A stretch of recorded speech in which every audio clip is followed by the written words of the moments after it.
Donc on va commencer notre cours aujourd'hui, on est le mardi soir 10 décembre et le cours sera pour l'élévation de l'âme de Serge Chaim Ben Sylvia ainsi que pour la Refoua Shelema d'Avraham Ben Sultana. Amen. Et ainsi que pour la Refoua de Yaou Ben Frecha. Ne me transformez pas en rabbin de communauté, je vous en supplie. Vous savez, parce qu'ils passent leur temps à dire Refoua, machin, etc. Alors, voilà, on va commencer notre cours, et quand je vois le public, j'ai une preuve de plus, une certitude de plus qu'on approche de la délivrance finale, puisque dans tous les cours de Torah qui sont donnés un peu partout dans le monde, il y a de moins en moins d'hommes et de plus en plus de femmes.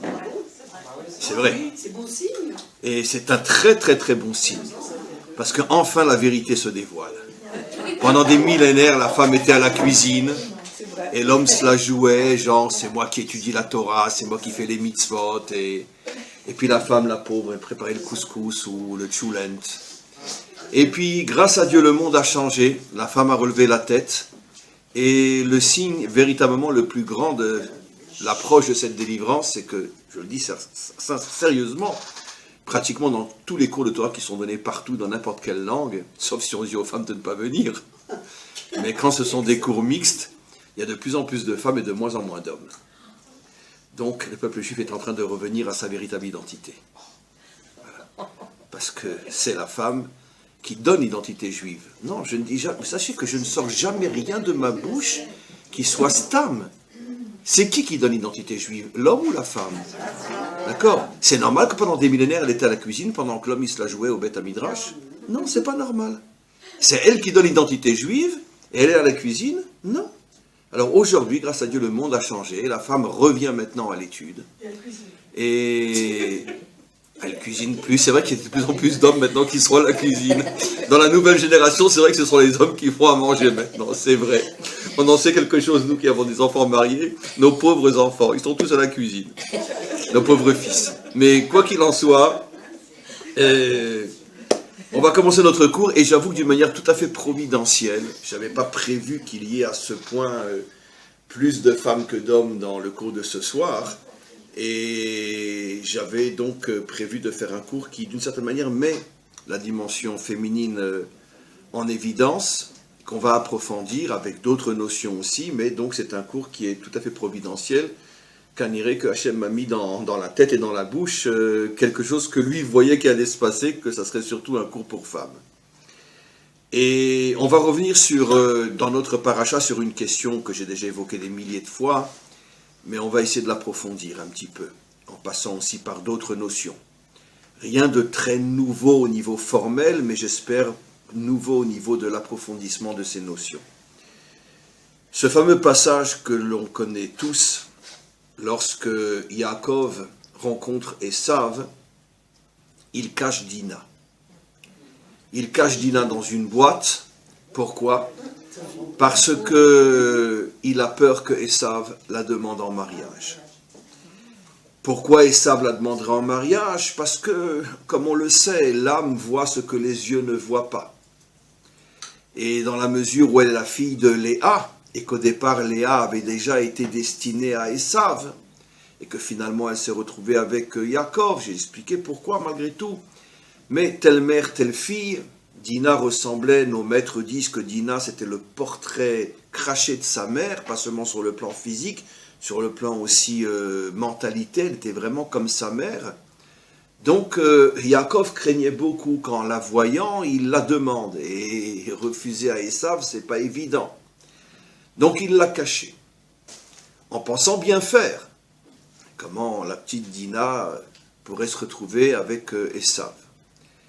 Et il a été gravement puni, bien que la punition passe par sa pauvre fille, mais il a été gravement puni, puisque finalement, au lieu de la donner à Esav, elle s'est retrouvée avec un homme qui l'a violée, et Shrem. Donc finalement, tout ce que Yaakov voulait éviter, ça s'est malheureusement passé, peut-être pire encore. Et nos maîtres disent que la raison pour laquelle il a été à ce point puni, même si apparemment la punition passe plus par elle que par lui, bon, mais en tous les cas, la raison pour laquelle il a été à ce point puni, c'est parce que justement, il n'a pas donné sa fille à Esav, Et s'il avait donné sa fille à Esav, elle l'aurait très certainement ramené à la Teshuvah. Elle l'aurait reconstruit et elle aurait fait de lui un homme authentique. Alors j'ai souvent évoqué ce passage, je pense que la plupart d'entre vous ont déjà dans mes cours entendu la réflexion que je vais redire devant vous, mais on va l'approfondir. C'est comment on peut imaginer que la petite Dina puisse ramener Esav à la Torah? Comment c'est possible? Elle n'est pas la première à avoir essayé. Esav était très très proche de son grand-père Abraham jusqu'à l'âge de 15 ans, disent nos maîtres. Abraham est mort quand Esav avait 15 ans. 15 ans à l'époque, c'est pas 15 ans d'aujourd'hui, comme on le sait. La preuve, Rivka s'est mariée, elle avait 3 ans. C'est difficile à croire, mais en tout cas, elle avait 3 ans. Donc, Kaniré qu'il y a des millénaires, les âges n'étaient pas comme aujourd'hui. En tout cas, 15 ans, c'est déjà un âge mûr. Et nos maîtres nous disent que Esav était fou de son grand-père. C'est une des raisons pour lesquelles il a un petit peu perdu la tête lorsque Abraham est mort. Il était écœuré de tout, il a vendu son droit d'aînesse, genre comment Dieu a pu faire une chose pareille, de me prendre mon grand-père. Il s'est un petit peu révolté. Et donc il était très très très très proche d'Abraham. Vous imaginez bien qu'Abraham ne passait pas son temps à faire du foot ou du golf avec Esav. Surtout qu'Abraham était aussi un immense prophète qui savait rentrer dans les profondeurs de l'âme. Vous imaginez bien qu'Abraham a tout fait pour essayer de récupérer, de ramener Esav. Évidemment, il est arrivé? Non, pas du tout. Abraham n'est pas arrivé. Il y en a un autre qui a investi des décennies à essayer de sauver son fils Esav, qui c'est? Son propre père, Yitzhak. Et Yitzhak, c'est pas n'importe qui. La Torah l'appelle Olat Mima. Ça veut dire que c'est un homme d'une pureté, d'une intégrité, d'une puissance spirituelle inimaginable. Il a investi des décennies à essayer de sauver son fils. Il a réussi? Il n'a pas réussi. Rivka, on imagine aussi, même si la Torah ne nous parle que des moments où on voit que Rivka fait tout pour faire passer Yaakov devant Esav, mais qui va imaginer que Rivka a abandonné son fils? C'est évident qu'elle a essayé elle aussi. Elle n'a pas réussi. Et Yaakov a quand même vécu à côté de Esav, vous savez combien d'années? Plus de 50 ans. Il a quitté Beersheba, il avait la cinquantaine. C'est pendant 50 ans, Esav a côtoyé Yaakov. C'est évident que Yaakov, à chaque fois qu'il rencontrait Esav, sans doute, lui, c'est impossible d'imaginer autrement. Il essayait de lui jeter quelques phrases par-ci, par-là, de lui montrer l'exemple. Il n'a pas réussi. Ça veut dire que les 3 plus grands de toute l'histoire juive, les 3 plus grands gdolim de toute l'histoire juive, ont investi les uns après les autres dans Esav et ils ne sont pas arrivés à le changer. Et la petite Dina, elle va arriver au point que Hachem ne pardonnera pas à Yaakov de l'avoir caché. Qu'est-ce qui se passe? Comment elle peut changer la nature de Esav? De là, la réponse, on la connaît, mais on va l'approfondir. Le grand problème, qui est un problème général, pas seulement chez la femme, mais qui est un problème qui est propre et qui est inné à l'être humain, c'est qu'on ne sait pas du tout qui on est. On ne connaît pas les forces qu'on a. On a en nous des forces qu'on ne peut même pas imaginer. Et quand je dis que si on connaissait ces forces, alors le monde ne serait pas comme il est aujourd'hui, je ne parle pas de dévoiler des forces pour en devenir orgueilleux et prétentieux, etc. Mais ne serait-ce que ce que nos maîtres nous disent, ne serait-ce que l'âme qui est en nous s'appelle Chelek Eloka Mima'al. C'est une partie de la lumière divine qui est en nous. Or, le divin, il est infini. Donc, si une partie Chelek Eloka Mima'al, vous comprenez l'hébreu, une partie de la Elokut, une partie du divin est en nous, mais des fois, quand on se regarde dans la glace, on se dit, mais c'est pas possible, mais comment je vis, mais qui je suis, mais c'est pas possible. J'ai une partie de Dieu en moi, bon, excusez-moi de le dire en français de manière bidon, mais j'ai une partie du divin en moi, mais comment je vis? Comment je peux vivre d'une manière tellement nulle? Le problème, c'est qu'on ne se connaît pas. On ne se connaît pas. on passe complètement à côté de tout le potentiel qu'on a en nous. Et ça, c'est vrai pour l'être humain en général. Pour la femme, c'est malheureusement encore plus vrai. Et c'est la raison profonde pour laquelle le Nachash, c'est un code bien sûr, n'imaginez pas un serpent qui vient parler à une femme en 2019, on a fini toutes ces histoires-là. Mais quoi qu'il en soit, cette force qui est venue pour faire tomber Chava, pourquoi il attend que Adam dort, ce qui est la faute de Adam d'avoir abandonné sa femme comme on le sait, mais d'ailleurs comme on le verra, pourquoi il l'a abandonné? Parce que lui-même ne se rendait pas compte qui il a à côté de lui. Et donc elle se retrouve seule, le Nachash vient pour la faire tomber. Pourquoi le Nachash vient pour faire tomber Chava? Parce que le Nachash, comme on va le voir tout au long de ce cours, s'attaque précisément à l'être dont le potentiel est d'amener la délivrance finale. Parce que le Nachash, il a été créé pour empêcher la délivrance finale. Qu'est-ce que nos maîtres nous disent? On est sorti d'Égypte par le mérite de qui? Par le mérite de Moshe? Non, c'est pas ce que disent nos maîtres. Besrout Nashim Tzadkaniyot, par le mérite des femmes vertueuses. Et la délivrance finale se fera par le mérite du Mashiach. Alors évidemment, les hommes ne disent que ça. Hein. Oui, want Mashiach, no, oui, want Mashiach, no. Non, non, non, pas du tout. Non, non. We want Nashim, no, we want Nashim, no. On veut les femmes maintenant, on veut les femmes maintenant. Pourquoi? Parce que moi je dis ce que nos maîtres disent. Hein. Nos maîtres ne disent pas que c'est le Mashiach qui va sauver le monde. Ils disent Besrout Nashim Tzadkaniyot. De la même manière que les femmes ont sauvé Israël d'Égypte, les femmes vertueuses sauveront le monde, pas seulement Israël, mais le monde entier au moment de la délivrance finale. Amen. Et on a un klal fondamental qui est connu, que j'ai souvent expliqué, Kol hagadol mechavero, yitzro gadol mimeno. Plus un homme a un potentiel de bien énorme en lui, quand je dis un homme, je parle d'un être humain, et plus il a été créé, c'est ça le grand problème et le grand dilemme du libre arbitre, avec une force contraire qui est aussi grande que sa force positive. Ça veut dire que si quelqu'un est nul, il n'a pas un grand Yetzer Hara.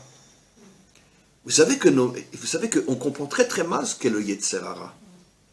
Le Yetzer Hara, est-ce qu'un petit délinquant dans la rue qui est un voleur et un violeur, est-ce qu'il a du Yetzer Hara?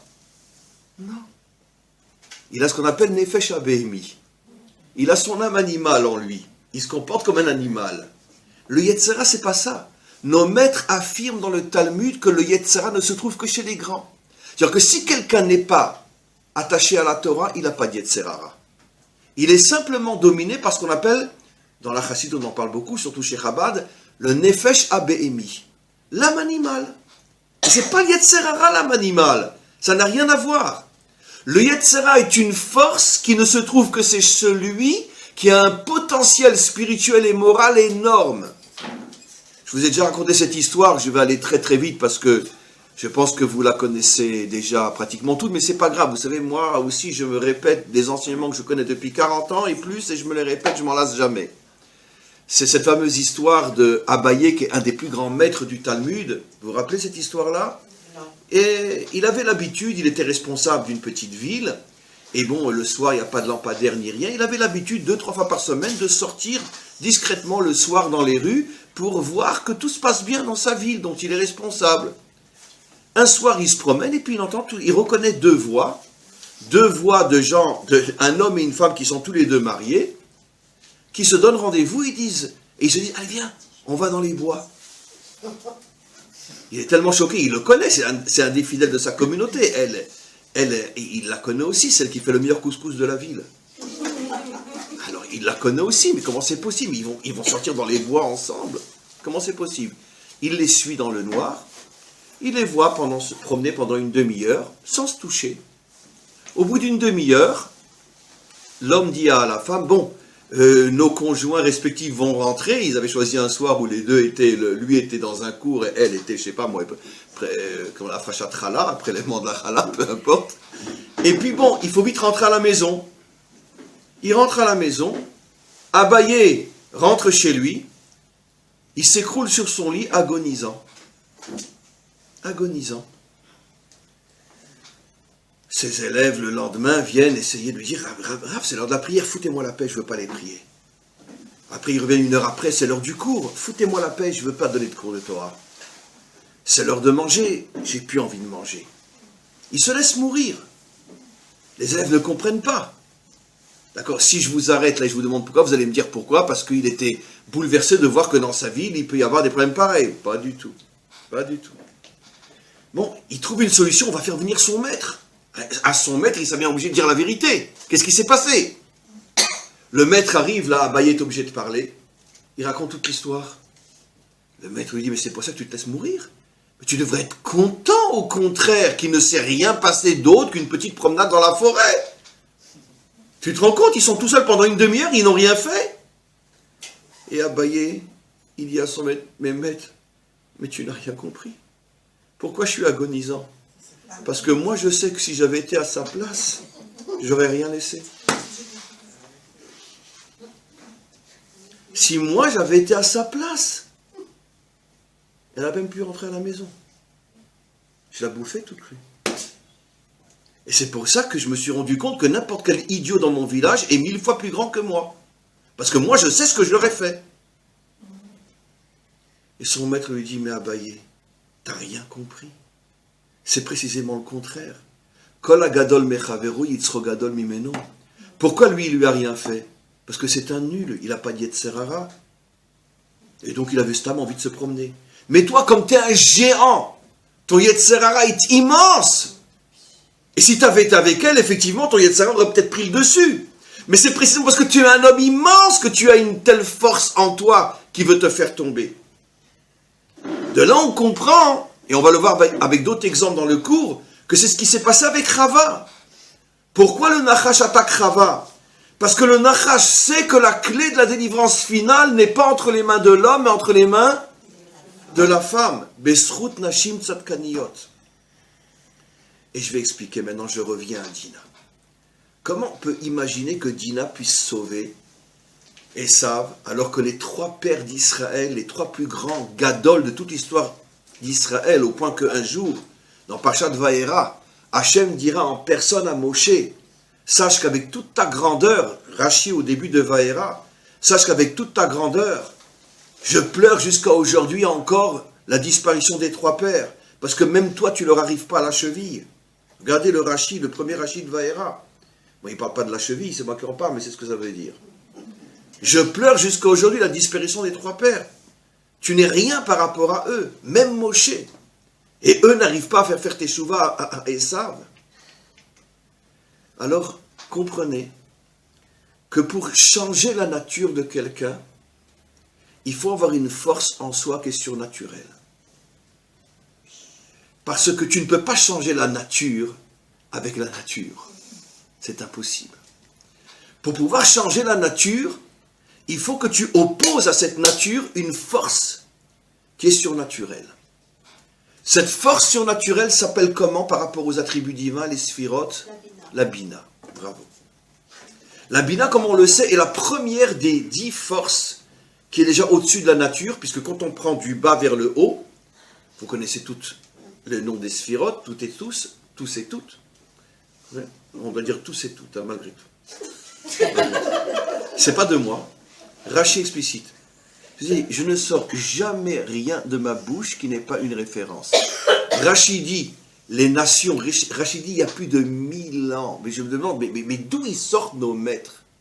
Rachi dit, il y a plus de 1000 ans. Les nations disent toutes et tous, mesdames et messieurs, mais Israël dit tous et toutes, messieurs et mesdames. Bon, on sait que ça ne fait pas très 2019, mais en tout cas, c'est comme ça. Donc, comme moi je suis juif, je dis messieurs et mesdames, tous et toutes. Très bien. Même si je ne comprends pas pourquoi, mais c'est comme ça. Donc, quoi qu'il en soit, la Bina, c'est la 8e sphira du bas vers le haut. Puisque très vite, du bas vers le haut, Malchut, Yesod, Od, Netzar, Tiferet, Gvura, Chesed. 7 sphirotes. Et tout de suite après, la Bina, la 8e. Et on sait que le monde a été créé en combien de jours? 7 jours. Ce qui veut dire que le chiffre 7 représente les lois et les limites de la nature. Chacun d'entre nous, lorsqu'il naît avec une nature qui est enfermée à l'intérieur du chiffre 7, c'est-à-dire qu'il naît avec une nature qui correspond aux 7 attributs divins de Chesed à Malchut. Donnons un exemple, quelqu'un va naître avec une nature bonne. Il est très bon, Chesed. D'accord? Quelqu'un va naître avec une nature plus rigoureuse, plus dure. Peut-être que s'il a les moyens d'y arriver, il fera des études pour devenir juge, ou soldat, ou officier. Celui qui a une nature bonne, peut-être, va devenir médecin, ou avocat. Avocat, pas dans le sens de l'argent, dans le sens d'être du côté de ceux qui ont besoin qu'on les défende, etc. Des exemples. Voilà. Quelqu'un va naître avec une nature tiferet, émet. C'est quelqu'un qui cherche la vérité, il ne supporte pas le mensonge, ça le rend fou. On n'a aucun mérite, c'est la nature qu'on a reçue. Un va recevoir une nature netzar. Ça veut dire c'est un gagnant. Il ne supporte pas de perdre. C'est un combattant. Netzar, ça veut dire gagner. Nitzachon. D'autres, ils ont une qualité od. Ce sont des gens très reconnaissants. Toujours ils disent merci. Ce sont des gens qui, constamment, dès qu'on leur fait du bien, ils sont là pour vraiment, ils essayent de rendre ce qu'on leur a donné. Il y a des gens qui ont la qualité yesod. Yesod, c'est des gens très très stables. Ça veut dire qu'ils rentrent dans un truc, ils iraient jusqu'à la fin de leur vie. Des gens, on pourrait dire qu'ils ne bougent pas, très stables. C'est aussi une qualité. Des gens ont la qualité malchut. Ça va généralement devenir des dirigeants. Pas forcément dirigeants dans le sens Rosh Memshala. Mais ce sont des gens qui seront des dirigeants qu'on va suivre. Ils vont servir de modèle. Ça peut être un rav, ça peut être un homme politique, ça peut être... peu importe. Mais ils ont une nature de dirigeant. C'est malchut. Mais les 7 natures que j'ai citées ont tout un défaut. C'est que ces 7 natures, sans la bina, qu'on va expliquer, c'est des natures qui sont uniquement des natures au niveau de la nature. Et là, c'est très dangereux. Vous savez pourquoi? Parce que si je suis quelqu'un de bon, j'ai expliqué en français, on le comprend très bien dans l'alphabet.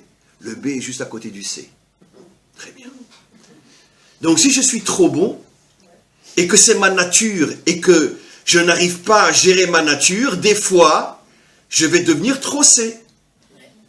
Parce que je vais me faire rouler, on va abuser de moi, on va profiter de moi. Et je ne vais pas trouver en moi la force de dire non. Parce que je ne sais pas dire non. Le contraire, si je nais avec une nature très rigoureuse, des fois j'ai besoin d'être bon. Avec mes enfants, qui en pleine crise d'adolescence commencent à faire n'importe quoi. Et je dois savoir mettre de l'eau dans mon vin, je dois savoir comment leur parler, je dois savoir me mettre à leur niveau. Je ne dis pas qu'il faut tout pardonner, tout accepter, mais il faut savoir gérer. C'est pas évident. Donc je ne peux pas être que rigoureux. Et ainsi de suite. Ainsi de suite. Même dans Netzar, ou même dans la vérité. Par exemple, j'arrête à la vérité. L'exemple de la vérité, est-ce que j'ai le droit d'être toujours vrai? D'accord? Au lendemain de mon mariage, quand ma femme me fait le premier couscous de ma vie, j'ai le droit de lui dire, celui de ma mère est meilleur? J'ai le droit de lui dire? Non, c'est interdit. Je dois me forcer, lui dire, oh là, quel bon couscous. Tu en veux une assiette? Non, j'ai peur de m'étouffer. Pardon. Non. Je dois lui dire, ma chérie, ton couscous, c'est le meilleur. Pourquoi? Parce que pour le shlom bayit, on a le droit de ne pas dire la vérité. Donc on ne peut pas toujours être vrai. Vous imaginez, le lendemain du mariage, il dit à sa femme, voilà, ton couscous, qu'est-ce qu'il est mauvais? Ah bon, excuse-moi, je suis un homme de vérité, je dis la vérité, hein. C'est vraiment dégueulasse. Voilà, je retourne chez ma mère. Très bien. Donc il n'a pas le droit. Et ainsi de suite pour toutes les qualités. En vérité, pour savoir gérer une qualité, il faut la bina. C'est quoi la bina? C'est cette force qui est au-dessus de la nature, qui seule, elle, est suffisamment forte pour te donner la force de gérer ta nature. Et à qui Dieu a donné la bina?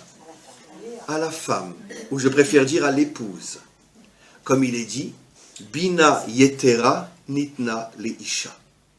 La bina dans toute sa puissance a été donnée à la femme.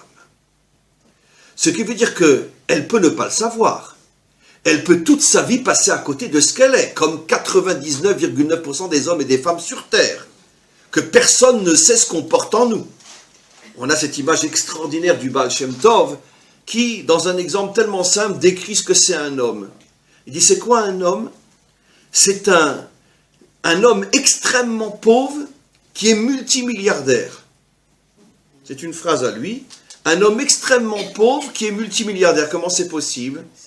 Mais ça veut dire qu'il vit dans une cabane et sous le sol de sa cabane, il y a un trésor avec des milliards. Mais lui, il ne le sait pas. Ça ne lui vient même pas l'idée de fouiller et de voir ce qu'il y a dans son sol. Donc c'est un homme extrêmement pauvre qui est multimilliardaire. Parce que comme ce trésor est dans sa maison, s'il fouille, il va trouver le trésor. Mais il n'a même pas idée du trésor qu'il possède. Mais c'est ça l'être humain, dit le Baal Shem Tov. On est tous des pauvres qui ignorons le trésor qu'on a en nous. Donc c'est évident que la grande majorité des femmes ne savent pas qu'elles ont la Bina Yetera. Elles ne le savent pas. Mais pourtant, quand Hachem a distribué la Bina dans le monde, il l'a donné à la femme. Et je vais vous donner 2 exemples qui le prouvent, à part le fait que c'est nos maîtres qui le disent, c'est pas moi. D'abord, c'est la raison pour laquelle, ne riez pas de ce que je vais dire, mais nos maîtres en parlent, la femme ne fait pas de circoncision. Mais c'est idiot, évidemment qu'elle ne peut pas le faire. Mais non, on ne parle pas sur le côté technique. Nos maîtres nous disent, la femme n'a pas besoin de se circoncire, parce qu'elle porte la Brit Mila en elle. C'est explicite dans le Talmud, elle porte la Brit Mila en elle. Ça veut dire que, quand un homme se circoncie, quel jour? Le 8e jour. Il se connecte, lui aussi, à la Bina. Mais pas autant que la femme qui, elle, n'a pas besoin de se circoncire, puisque nos maîtres disent, elle est elle-même la Bina. Donc elle n'a pas besoin de cet acte-là, puisque de toute façon le but c'est d'arriver à la Bina.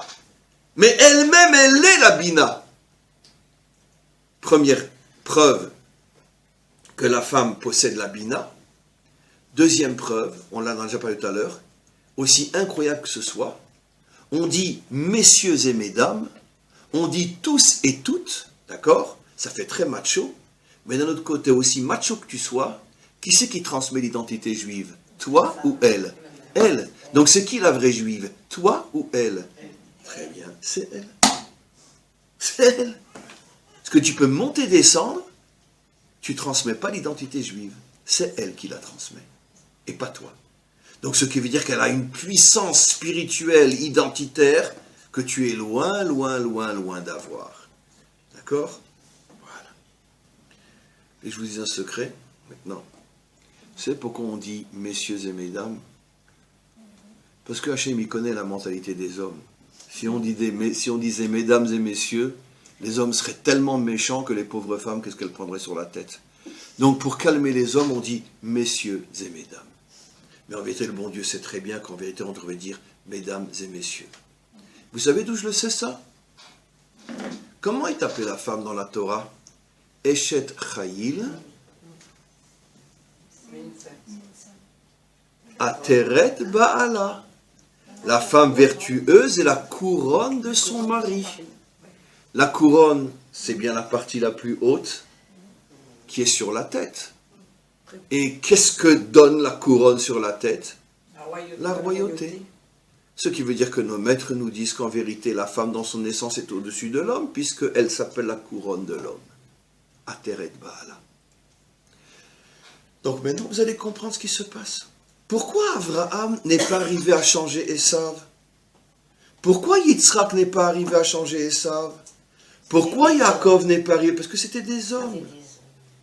Et pour pouvoir changer la nature d'un homme, surtout un homme comme Esav, il faut que tu le mettes en contact avec la Bina féminine. Et la Bina féminine, par le biais du mariage uniquement, bien sûr. Ou, comme on va voir, 2 autres exemples, le biais de la mère aussi. C'est ce qui va expliquer aussi le grand conflit qu'il y a entre la mère et la belle-fille. Vous savez, j'ai souvent expliqué que dans notre tradition, la belle-mère, c'est pas la mère de l'épouse, la belle-mère, la tête de mort. C'est pas la mère de l'épouse, c'est la mère du mari. C'est elle la tête de mort. La mère du mari. la mère du mari. Une fois, j'ai fait un coup il y a très très longtemps, peu importe où c'était, et le coup, je l'avais appelé les belles-mères tête de mort. C'est la dernière fois que j'ai pu faire cours là-bas. Ils m'ont plus jamais invité. Il y a pas mal de belles-mères dans le cours. Mais on parle de la belle-mère, et vous allez comprendre pourquoi, la mère du mari. Elle, c'est la belle-mère dangereuse. Parce qu'il va y avoir une concurrence entre elle et l'épouse, justement au sujet de la bina, comme on va voir. Mais maintenant, je reprends. Donc, l'épouse, Dina, si elle avait épousé Esav, comme Dina, bien sûr, est une vraie femme vertueuse, et c'est la fille de Yaakov et de Léa, donc c'est clair qu'elle aurait su dévoiler en elle la dimension Bina, et elle aurait pu travailler sur le caractère de Esav, comme ni Abraham, ni Yitzhak et ni Yaakov ne sont arrivés à le faire. J'ouvre juste une parenthèse. D'accord, là je vais le dire de manière un petit peu exagérée. Mais vous comprenez la responsabilité d'une épouse? Vous comprenez la responsabilité d'une femme? C'est pas quelque chose de... Puisque finalement, là je vais exagérer dans ce que je dis, je vais exagérer. Mais on pourrait presque en exagérant dire que si ton mari, il ne change pas,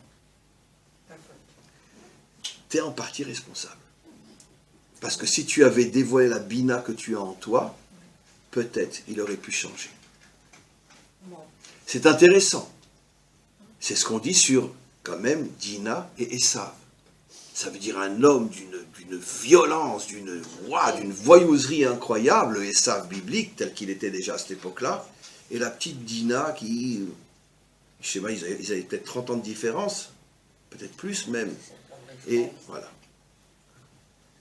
Et donc, on comprend maintenant pourquoi on dit ça sur l'épouse. Maintenant, vous comprenez maintenant pourquoi l'épouse s'appelle Ezer Kenegdo. Parce qu'elle est là pour aller contre la nature du mari et l'aider à se transformer. Je dis toujours, mais c'est plus vrai que jamais, surtout dans un cours comme celui-là. Souvent, les femmes juives se plaignent et disent, oui, mais qu'est-ce que nous on a dans le judaïsme? Qu'est-ce que nous on a? On a pratiquement 100 fois moins de mitzvot que les hommes, on n'est pas obligé d'étudier la Torah comme les hommes. Qu'est-ce que nous on a? La réponse est évidente. Les hommes, ils n'ont que la vitrine. Le Ikar, c'est la femme qui l'a. Parce que elle, et seulement elle, a la force de changer le monde. Parce qu'elle a la force de faire descendre la Bina dans ce monde. Et donc elle a une force absolument incroyable que l'homme n'a pas. C'est la raison pour laquelle, et c'est la vraie raison pour laquelle l'homme doit faire beaucoup plus de mitzvot que la femme, doit beaucoup plus étudier que la femme. Parce qu'elle n'a pas besoin de tout ça, elle porte en elle une force spirituelle qu'elle a d'une manière innée sans qu'elle ait besoin d'étudier autant que l'homme ou sans qu'elle ait besoin de faire autant de mitzvot que l'homme. Mais simplement, le problème de la femme, c'est qu'elle a un Yetzer Hara 100 fois plus fort que l'homme. C'est-à-dire, mais comment? Le Nachash, il est venu attaquer Chava ou Adam? Comme il est venu attaquer Chava, c'est la preuve donc qu'elle est beaucoup plus en danger que l'homme. Et dites-moi, aujourd'hui, lorsqu'on veut vendre une Ferrari, on met un homme à côté ou une femme à côté? Quand on veut vendre un dentifrice aujourd'hui, on met un homme à côté ou une femme à côté? Ça veut dire que la femme qui possède une force quasi divine, lorsqu'elle tombe, elle tombe jusqu'en dessous de la Ferrari. Mais oui. Mais en vérité, ce n'est pas une critique. Parce que justement, comme elle a un potentiel si haut, c'est ce qui fait que le Yetzer Hara fait tout pour la faire descendre si bas. Le Yetzer Hara attaque moins l'homme, parce que l'homme il a moins de possibilités que la femme. Et comme on l'a expliqué, à Gadol Mechavero, Yitzro Gadol. Maintenant, on va continuer un petit peu, juste avec votre permission.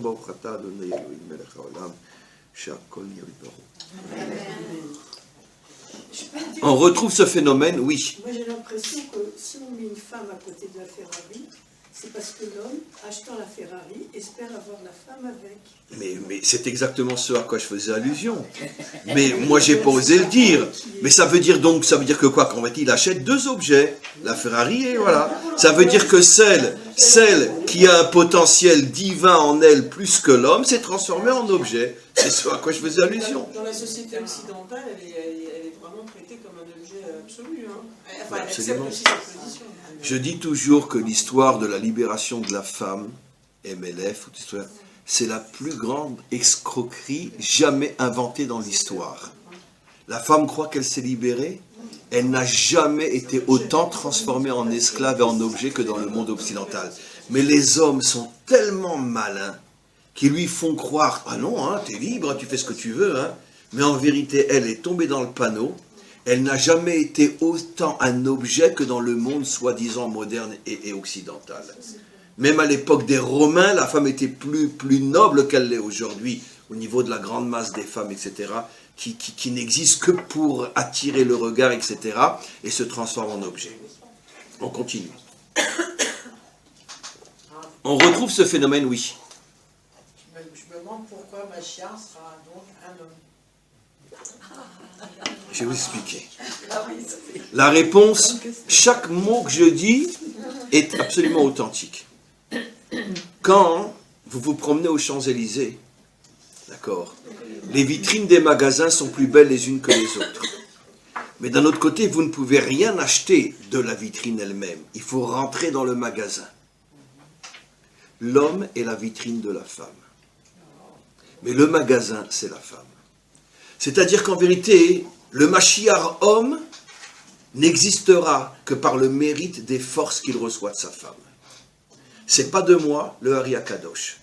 Le Hari HaKadosh dit que depuis la faute de Adam et Ève, il n'y a plus jamais eu sur terre un couple parfait.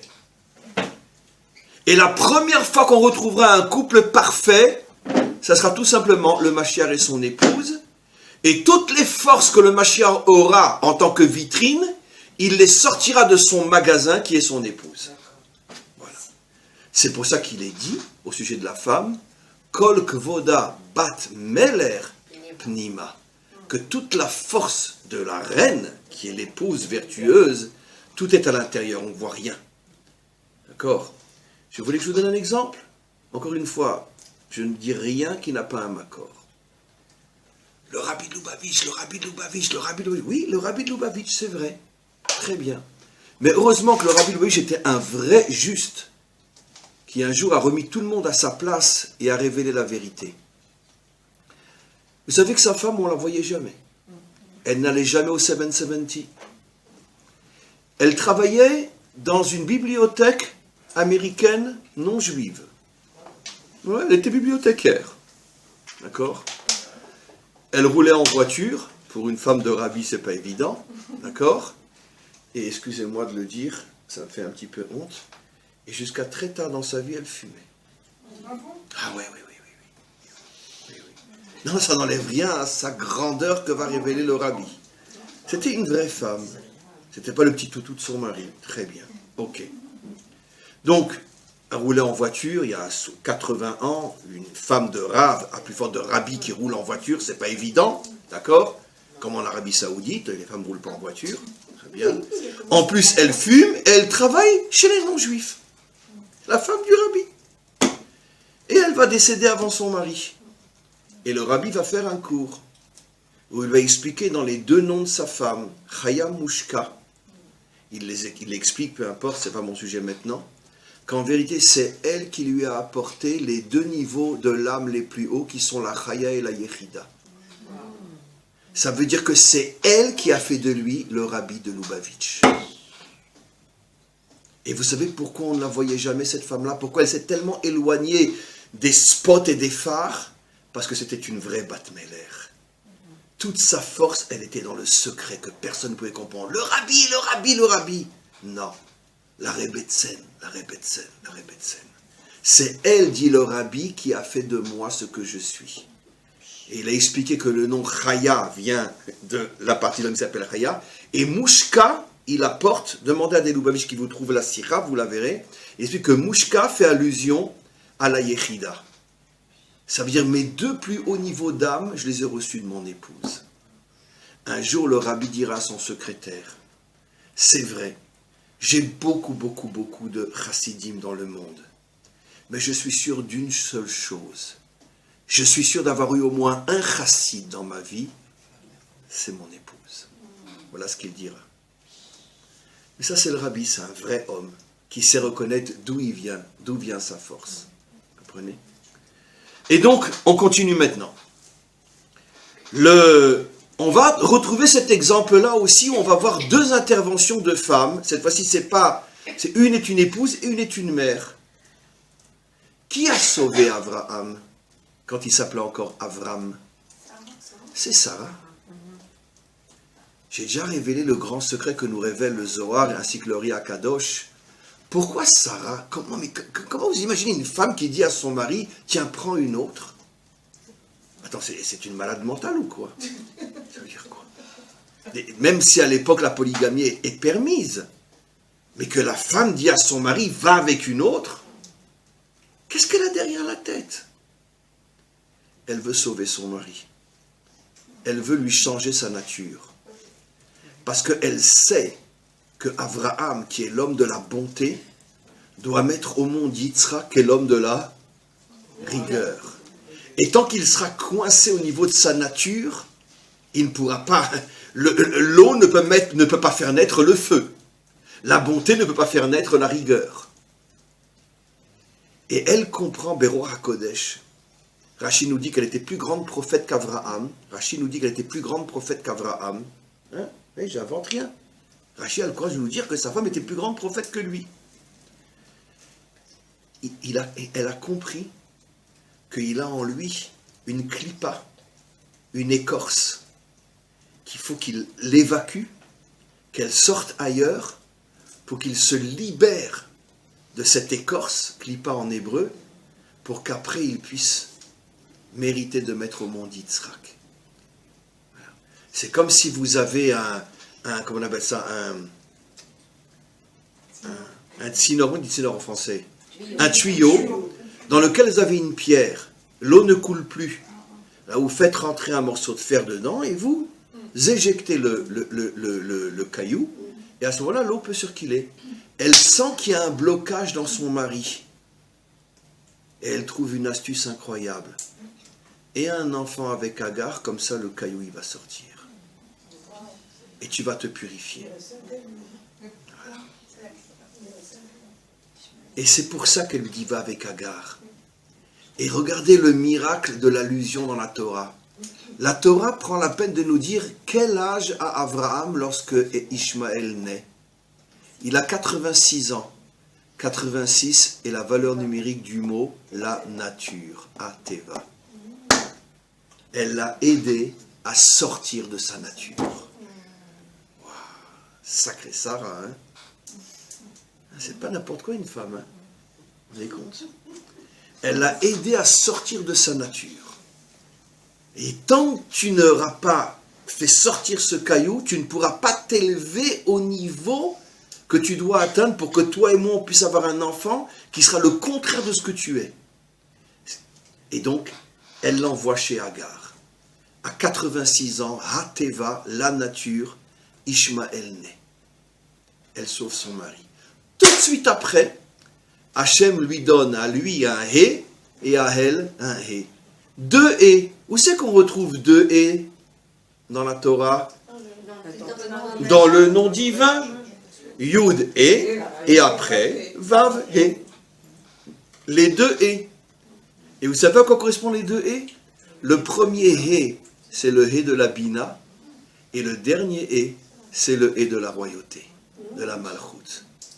Ça veut dire qu'en vérité, grâce au fait qu'il a fait sortir de lui Ishmaël, ils vont tous les deux mériter de se connecter à la Bina, ensemble, et de hisser la Malchut, c'est-à-dire le monde d'en bas, jusqu'au niveau de la Bina. Et à ce moment-là se produit un miracle, parce que nous on est toujours habitués à dire que Abraham a mis au monde Yitzhak. Mais c'est pas possible. Yitzhak est l'absolu contraire d'Abraham. Comment Abraham peut mettre au monde Yitzhak? Comment le Chesed peut mettre au monde? Non, il était pas stérile en vérité. La preuve, c'est qu'il a eu un enfant tout de suite avec Agar. Il était stérile par rapport au projet divin. Par rapport au projet divin qui était d'élever Abraham au-dessus de la nature. Et la preuve, au moment où Hachem lui donne son et à lui et à sa femme, je l'ai expliqué souvent, c'est Rachi explicite, Hachem l'a élevé au-dessus des astres et lui a dit, il est marqué dans les astres qu'Avram et Sarai ne peuvent pas avoir d'enfants ensemble.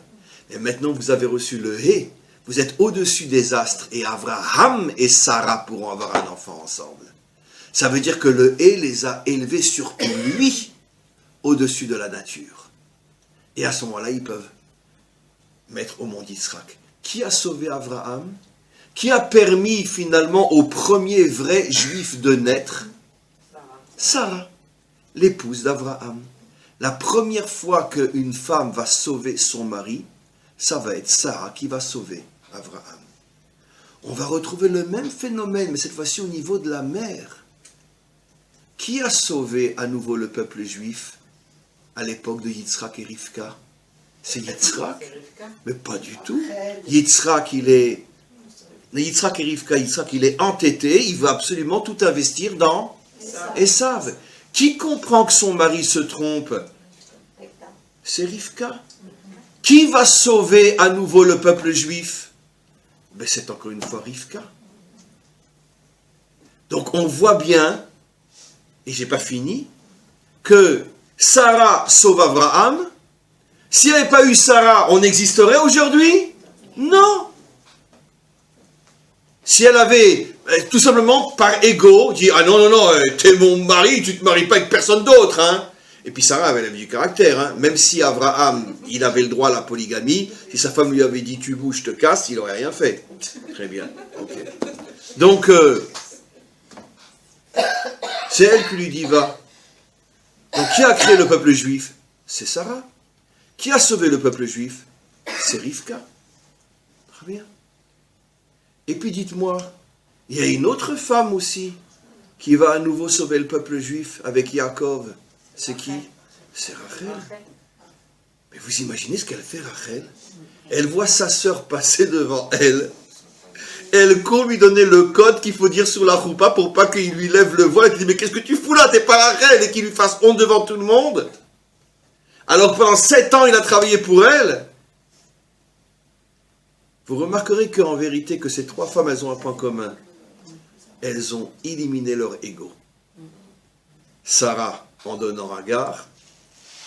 Rivka, aussi parce qu'elle se met dans un danger terrible. Si jamais son mari découvre tout ce, comme son fils veut lui dire, mais si papa me découvre, il va nous maudire. Et qu'est-ce qu'elle dit? Non, que la malédiction de ton père s'abatte sur moi. Ça veut dire que Sarah est prête à se sacrifier. Rivka est prête à se sacrifier. Et alors Rachel, Birlal, c'est même plus du sacrifice, c'est de la folie pure. Vous connaissez une femme au monde qui accepterait une chose pareille? Même la plus de tzadika des tzadika? Mais c'est impossible. C'est surnaturel ce qu'elle a fait Rachel. Mais elle a compris que finalement il fallait que Léa rentre aussi. Et vous savez pourquoi? Parce qu'elle a compris que le Mashiach ne sortirait pas d'elle, mais de Léa. Yehuda. Et donc elle dit, c'est vrai, c'est mon mari. C'est vrai, je suis sa vraie femme. C'est vrai que je suis la seule des 4 qui l'appellera Ishti, mon épouse. Mais d'un autre côté, je ne comprends pas le plan d'Hachem, mais il a décidé que c'est précisément de Léa que sortira le Mashiach, et pas de moi. Alors je me sacrifie, parce que sauver le monde, c'est plus important que mon mari à moi. Qu'est-ce qu'on voit de là?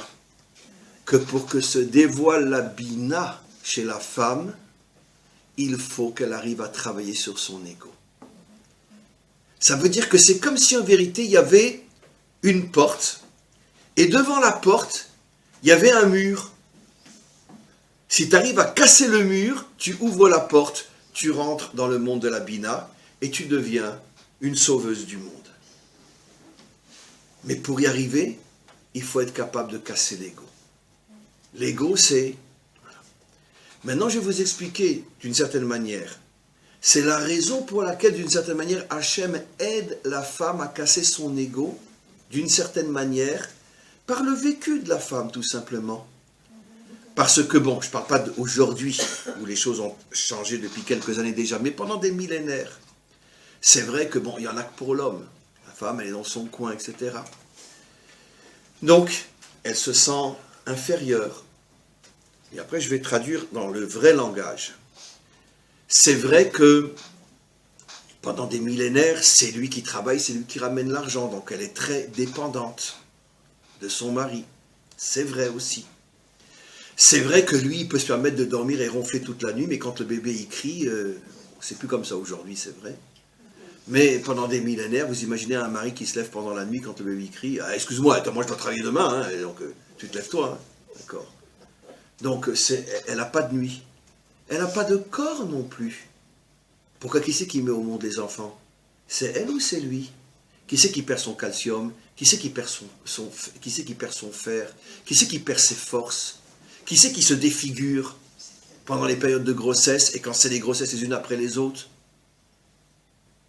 Donc c'est-à-dire elle donne tout son être pour d'autres qu'elle-même. Alors la question de celle qui n'a rien compris, mais pourquoi? Mais c'est pour t'aider à casser ton ego. Parce que justement, si tu arrives à casser ton ego, tu vas ouvrir la porte de la Bina. Et si tu ouvres la porte de la Bina, un jour le monde entier se rendra compte que la vraie couronne du monde, c'est pas l'homme, c'est la femme. Vous comprenez? On pourrait presque dire que ce qui se passe aujourd'hui dans le monde occidental, c'est une catastrophe.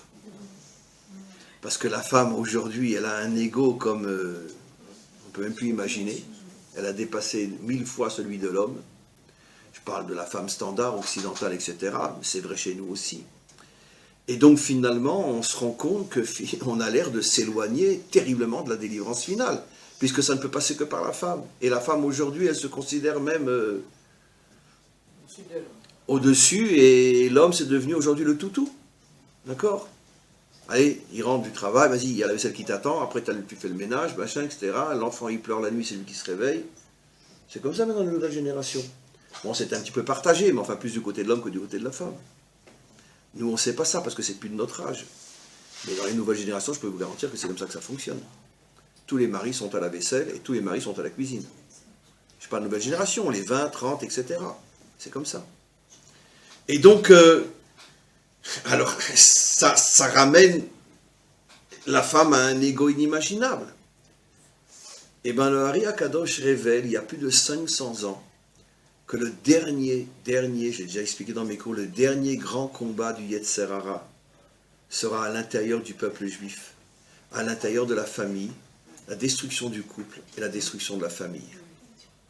Et le Hari Akadosh révèle que pendant des millénaires, tous nos ennemis venaient de l'extérieur. C'est les peuples qui nous ont attaqués. Ils nous ont fait très mal, ils nous ont blessés. C'est exactement ce que dit notre paracha après son combat contre l'ange. Il boite. Pendant toute l'histoire, on laisse derrière nous, malheureusement, énormément de monde, enterré, massacré, etc. Mais malgré tout, on avance, on boite et on avance. Et on est revenu sur notre terre. Mais le Hari Akadosh dit que le dernier ennemi d'Israël ne viendra pas d'extérieur. Il viendra de l'intérieur, et celui-là fera beaucoup plus de dégâts que tout ce qu'on aura subi pendant toute l'histoire. La destruction de la famille. Et comment la destruction de la famille? Comme on le sait, tout simplement parce que plus personne n'est à sa place. Et automatiquement, on ne se marie plus, ou on divorce, les enfants partent en confiture, etc., etc. La destruction de la famille. Et donc, comme je dis toujours, le domaine dans lequel on doit travailler le plus, c'est vrai que la plupart d'entre nous, on est déjà des grands-parents, mais c'est pas grave. Ce message, on peut le transmettre à nos enfants qui sont mariés ou qui vont se marier. Mais c'est un message qui est très important. Et même si on est grands-parents, on est aussi, même si on est âgé, on a encore peut-être une femme, un mari. Et donc les notions sont très très importantes.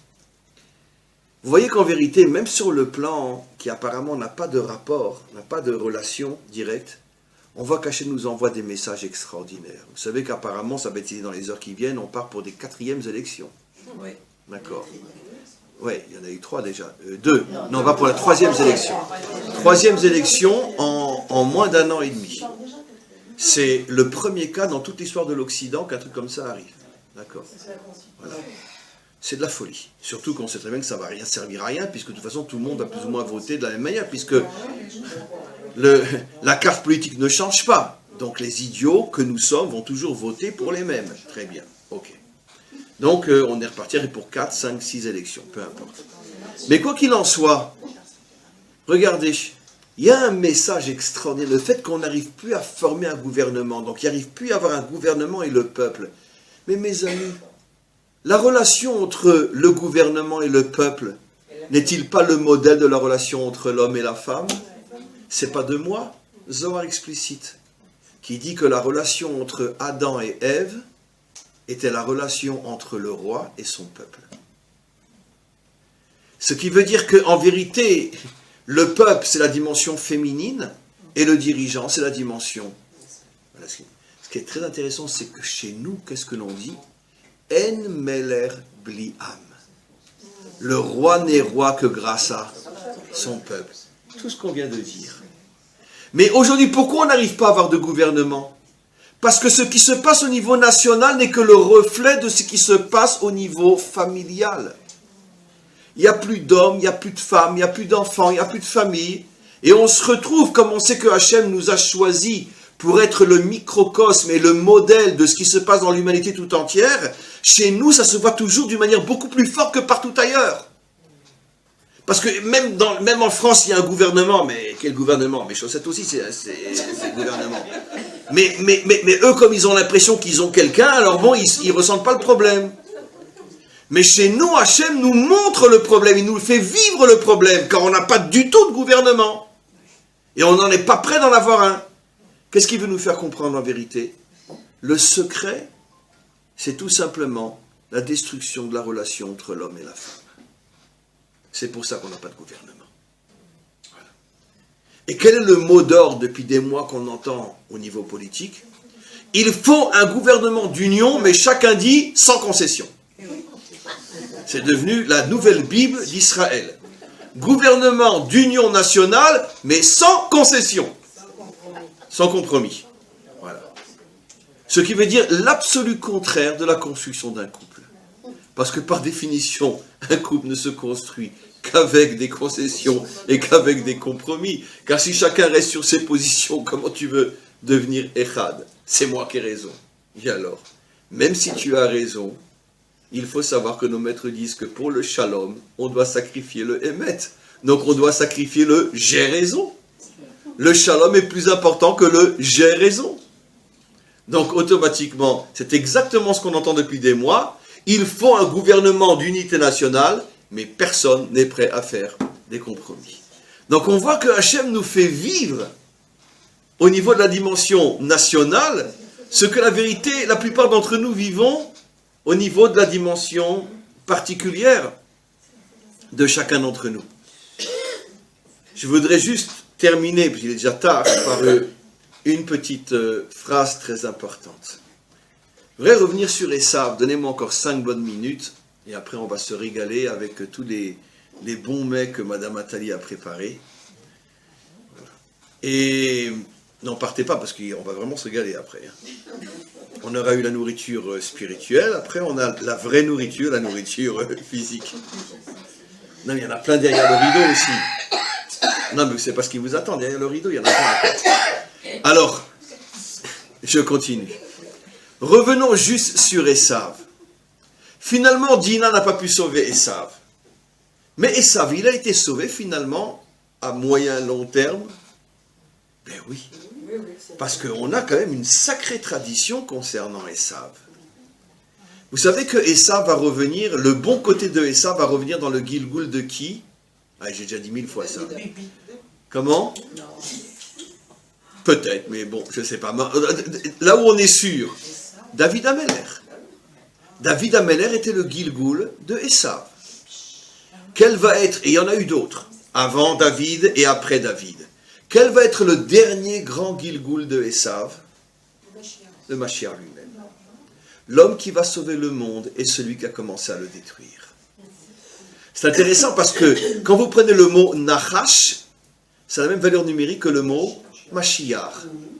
C'est incroyable, hein? Qu'est-ce qu'on comprend de là? Mais comment... Mais non, attends. Donc, David, fondateur de la royauté d'Israël, Mashiach, sauveur du monde, ils sortent de Esav. Mais c'est pas fini.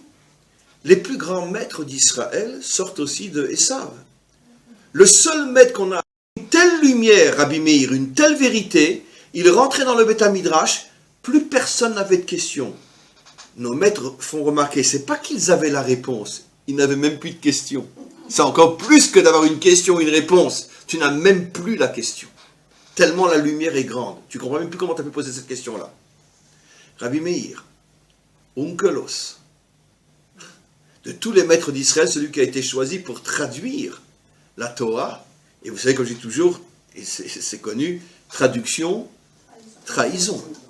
Les traductions aujourd'hui, c'est une catastrophe. Vous imaginez, on se serait attendu à ce que pour choisir celui qui va traduire la Torah, non, Onkelos, le neveu du César romain. C'est incroyable. Et au niveau des conversions, ça c'est plus directement lié à Esav, mais oui, d'une certaine manière, parce que Esav c'est quand même le modèle du monde occidental, Rabbi Akiva, c'est un descendant du roi Sisra, un des pires ennemis d'Israël à l'époque des juges. Shamaya et Aftalion, les maîtres de Hillel et Shammai, qui sont des descendants du roi Sancheriv, qui a exilé les 10 tribus.